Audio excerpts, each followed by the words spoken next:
Hey guys, I've been a challenger player for the last 4 sets, and in this video I'm going to give you my thoughts on how you could flex between all of the meta comps in the current patch. So in the B patch, they patched the hacker bug. This is a pretty big blow to the AD tree, because this bug was the only reason why Zed was able to stabilize at level 7. Now you can't 1v9 their entire team anymore with a 1-star Zed. You either need a 2-star BEL'VETH, a 2-star Zed, or a 2-star SAMIRA to stabilize. And this is very unlikely for you to hit at level 7, which means that if you're playing AD, you usually want to roll at level 8 rather than level 7. Whereas if you're playing AP, you have a lot of different options you could hit at level 7, which makes AP a lot more consistent than AD. In the B patch, they nerfed reroll Ashe, they nerfed Zoe, but Zoe is still pretty strong if you have blue buff Morello on her. Again, they patched the hacker bug, so Zed is a lot weaker, and they also nerfed VIEGO as well. And because AP is a lot more consistent this patch, these are the units you generally want to look for in the late game. Now I'm going to run through all of the AP and the AD comps of this patch. So the first comp is going to be MASCOT reroll. You generally want to play this comp if you get a lot of mascots and supers units early. And the game plan for this comp is to 5 lose into Krugs and then slow roll at level 5 above 50 gold to try to 3-star all of your units. You generally want to prioritize 3-starring your 1-cost units over your 2-cost units, because for the 1-cost units, you only need to invest 9 gold into the Galio to get your extra 5% damage for your entire team. You don't need to 3-star all of your units. Generally, you only need 4 or 5 3-star units, and then you can push levels and go 8. But it would be nice to have all of these 3-star units, including the Nasus. One mistake a lot of players make is prioritizing Yuumi items. You actually want to prioritize tank items, because Mascot scales off your team's HP. So really good items for this comp is actually these gloves. You basically want to slam your these gloves on whoever you end up 3-starring.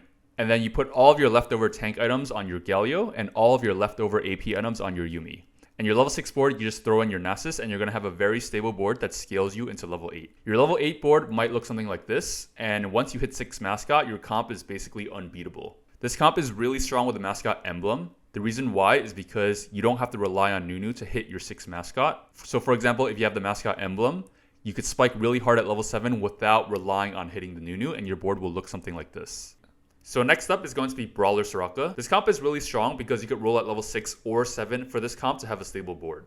So for example, if you have a really low roll opener and you're 5 lose into stage 3-2, you have items for Jax or SORAKA, you could just roll down at level 6 for a stable board and it will scale you until stage 5. Here's a sample level 6 board you can roll down for. This is if you hit the SORAKA, but you generally always want to play around the 4 brawlers. If you don't hit the SORAKA, you can just swap this out for LeBlanc and play around your LeBlanc and Sona backline, something like this. And alternatively, you could also play around 6 brawlers. This is if you hit the Sejuani. And then you would itemize Jax to be your carry in this case. But your level 7 board will almost always look something like this, where you dual carry your Jax and your SORAKA and you're playing around Heart and Admin. You want to slow roll at level 7 for 3-star Jax and 3-star Riven. For Jax items, it's just going to be Gwynsu's +2, and for SORAKA, it's going to be Blue Buff +2. Here you could have a look at the items. You could just take any of these 2 items here and slam them on Jax, it doesn't matter. And any of these 2 items here, you could slam it on SORAKA.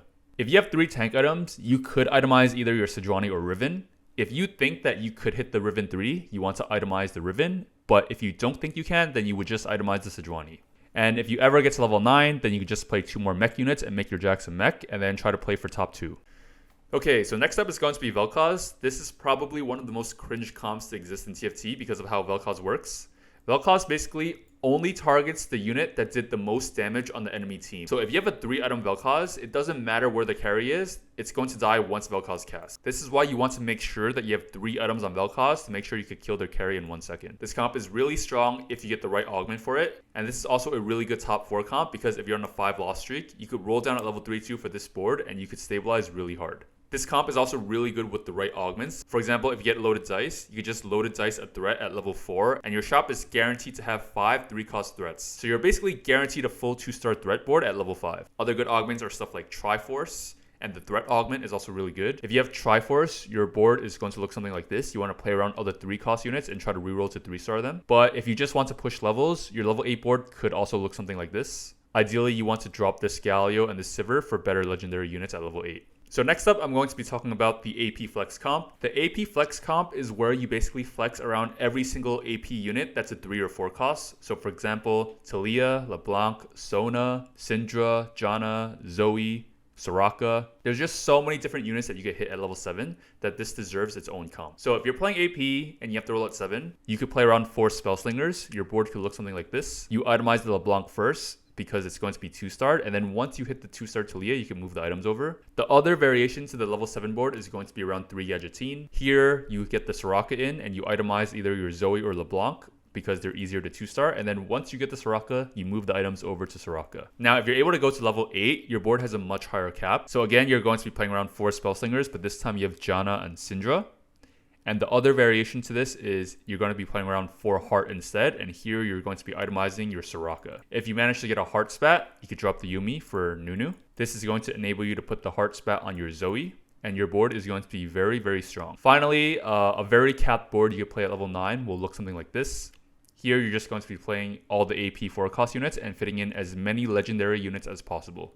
So next up will be Star Guardians. For this comp, you generally want to roll at level 8, and the reason is you want to hit 2-star TALIYAH, 1 copy of Janna, and 1 copy of Syndra. You want all your tank items on Annie or Echo, and all of your damage items on your TALIYAH. So AP generally tends to struggle against really tanky teams. So generally in the current meta, because Jax exists, you want John Slayer on your AP carry if possible. Alternatively, if you get the Star Guardian spat, you could play a board like this instead. Here you want to Star Guardian spat your Nunu, because Nunu's ball will just continuously grow bigger every single second. And to throw in your last 8th unit, you just want a really good frontline, because Star Guardians lack a lot of frontline in their fights. Finally, you could also only play 3 Star Guardians. In this case, you just fill up your board with random 5-cost legendaries that you find.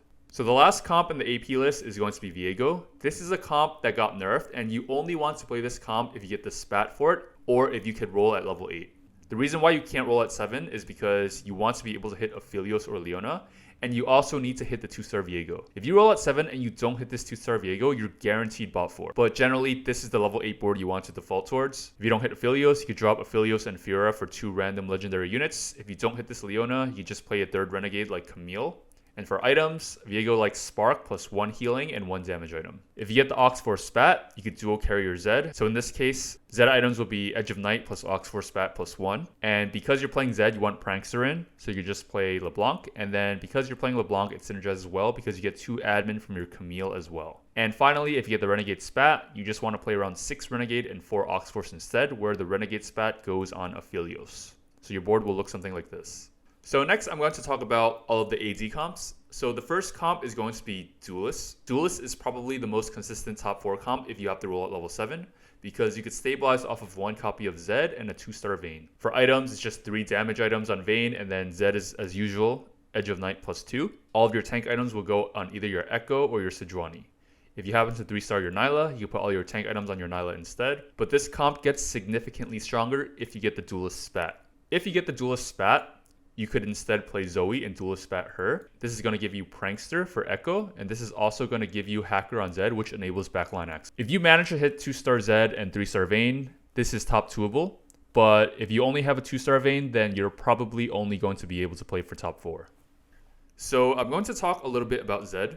The reason why Zed was so strong last patch was because you get roll at level 7 for 1 copy of Zed, and that will stabilize you all the way until stage 5. Now, because they patched the hacker bug, you can't stabilize off of 1 copy anymore. You need a 2-star Zed to have a stable board, which means that you need to roll at level 8 for this comp. A sample level 8 board could look something like this. You could drop this Nyla if you get a Duelist spat and play LeBlanc instead, and then Duelist spat your Zoe. I think Zed's strength in this patch lies in his ability to secondary carry. For example, if you're playing AP Flex, let's say you have a fully itemized SORAKA and tank items on your Annie, and you get dropped bow, sword, glove, chain. That's when you want to think about playing Zed, because he's going to be a unit that makes full use of all of your components. So again, if you're ever playing AP Flex and you get dropped a lot of bows and swords, you want to consider playing LeBlanc and Zoe so you could have access to playing Hacker.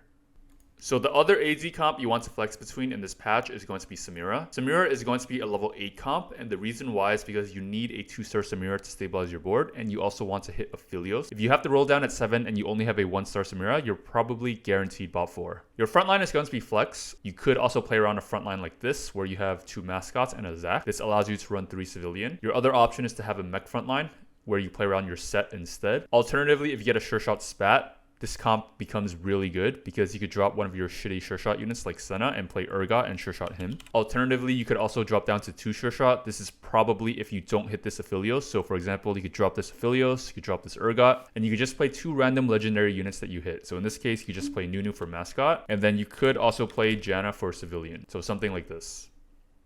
So finally, I'm going to talk a little bit about BEL'VETH. So whenever you're rolling down at level 8 and you're planning to play around the AD tree, you always want to pick up all the BEL'VETHs in case you don't hit your Samira or your Zed. If you hit a 2-star BEL'VETH, you could also play your BEL'VETH in the meantime or forever. BEL'VETH uses AD and attack speed items very well. And for your frontline, you just flex any 2-star frontline that you hit. Basically, if you happen to hit a 2-star BEL'VETH, just take a look at the other AD comps like Samira and Zed and just replace your Samira or Zed with your BEL'VETH and you should be able to top 4. So this sums up my thoughts on the B patch. If you guys enjoyed this video, I would really appreciate it if you guys subscribe to my channel and also consider following me on Twitch. If the meta updates again, I'll be sure to release another flex guide, and I will see you guys next time.